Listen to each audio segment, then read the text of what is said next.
ये खंड 3 है जिसमें हम लोगों ने धार्मिक संदर्भों पे गौर किया था कि ग्रीक रोमन विमर्श में धार्मिक स्थितियाँ क्या थीं।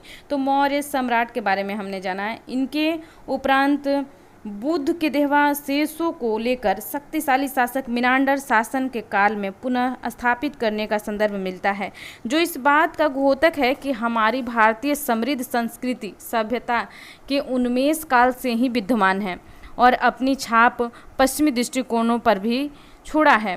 ग्रीक रोमन विमर्श में भारत पर और भी गहराई से नज़र डालते हैं तो ग्रीक रोमन इतिहासकारों एवं लेखकों ने भारतीय सभ्यता एवं संस्कृति के विभिन्न पहलुओं पक्षों जैसे प्राकृतिक एवं मानवीय भूगोल, ज्योतिष, व्यापार, वाणिज्य एवं राजनीतिक स्थितियों पर भी अपनी कृतियों में उल्लेखित किया है कि भारत की स्थिति शुरुआत से कैसे थी।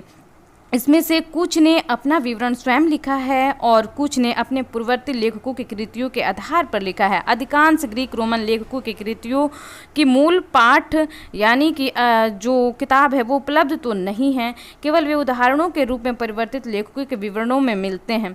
इन्हें समझने के लिए लेखकों के विभिन्न श्रेणियों में बांट कर पढ़ना श्रेयस्कर होगा। इस प्रकार सबसे पहले हम ग्रीक विमर्श पर गौर करते हैं और पाते हैं कि ग्रीक लेखकों का भारत में संपर्क मुख्यतः सिकंदर के आक्रमण के बाद बढ़ा। ग्रीक विवरणों में मौर्यकालीन भारत की स्पष्ट झलक मिलती है।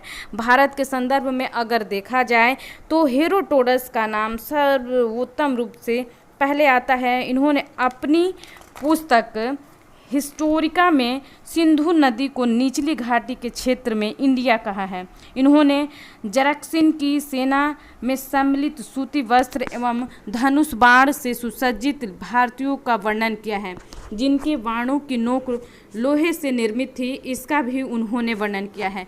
इनके लेखों में लोहे की खान के साथ सोने की खान, नदी, तालों एवं स्वर्णों का प्राप्त होने का भी उल्लेख मिलता है। जनजातियों के उल्लेख के साथ भारत के हेरोडोटस ने भारत को कई समृद्ध और रहस्यमयी देश भी बताया है। भारत में सबसे अधिक विशालकाय पशुओं की चर्चा करते हुए वृक्षों का भी वर्णन हेरोडोटस ने किया है।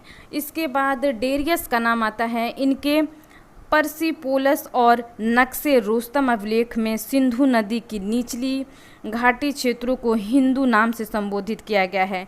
इसके बाद तीसरे जो लेखक आते हैं उनका नाम है टेसियस।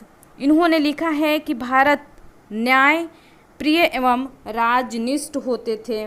इसके साथ ही टेरियस ने भारतीय व्यापारियों को भेंट किए जाने वाले उपहारों का भी वर्णन किया है, जो समय के साथ ईरान भ्रमण